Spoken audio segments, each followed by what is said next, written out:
Bonjour, c'est Jean-Pierre Foucault. Ah là là, les souvenirs, c'est la vie, vous le savez. Et ma vie est faite des souvenirs que j'ai en commun avec vous. En effet, j'ai eu la chance, grâce à mes quelques années passées à la radio et à la télévision, on ne compte plus, de pouvoir vivre des moments formidables, riches en émotions. Et dans ce podcast, j'ai envie de partager avec vous ces souvenirs qui racontent une époque, un passé commun, notre mémoire collective. Johnny, Sophie Marceau, Lynn Renaud, Gainsbourg et tant d'autres. Alors, bienvenue dans Foucault & Co, le podcast qui évoque, sans nostalgie, ces souvenirs qui font la vie. Aujourd'hui, je vous raconte le jour où j'ai reçu Juliette Gréco et où on lui a fait une sacrée surprise. Le studio de Sacrée Soirée à la Plaine Saint-Denis.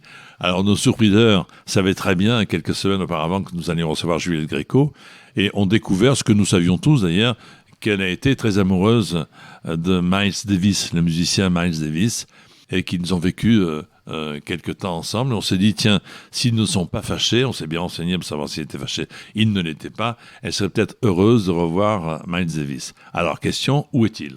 Où est-il pour le faire venir ? On a de la chance parce que Miles Davis donne un concert la veille de l'émission de Sacrée Soirée à Berlin, en Allemagne. Donc on arrive à le joindre via son impresario, on lui explique le principe de l'émission, on lui dit que c'est pour faire plaisir à Juliette Gréco. Il accepte à condition qu'un avion privé aille le chercher, qu'il dorme au Georges V et qu'on l'envoie chez mon dentiste parce qu'il a mal aux dents. Donc voilà, ça c'était Miles Davis.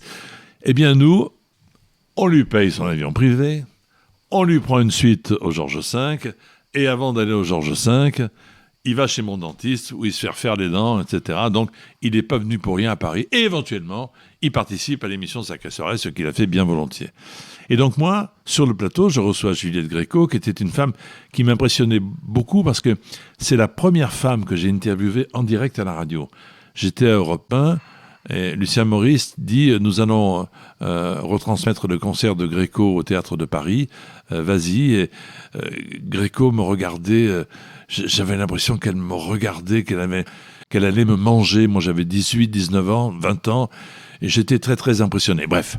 Je retrouve Juliette Gréco, elle se souvient de cette interview que j'avais faite quelques années auparavant, et je lui fais parler de Miles Davis, et je lui dis, il est là. Oh, le rideau s'ouvre, Miles Davis arrive avec sa trompette. Miles Davis, c'était la musique d'ascenseur pour l'échafaud, c'était absolument magnifique. Entre autres, ils s'assiedent, ils s'embrassent, ils évoquent chacun des souvenirs des jours heureux où ils étaient ensemble. Moi, je suis très content de mon coup parce que voilà, les gens amateurs de jazz savent que dans une émission de variété, on peut faire venir Miles Davis. Et à la fin, je lui dis, ce qui me ferait plaisir, puisque vous avez votre trompette, c'est peut-être de nous jouer quelque chose. Yes, il me dit.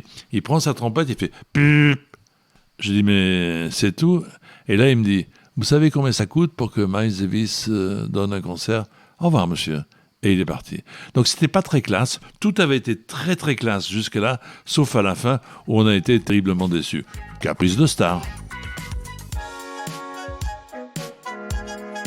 Dans le prochain épisode, ensemble, nous revivrons l'Académie des Neufs. Si vous avez aimé cet épisode, notez-le, parlez-en autour de vous, et pour ne manquer aucun nouvel épisode, abonnez-vous à ce podcast sur votre plateforme audio préférée. À bientôt!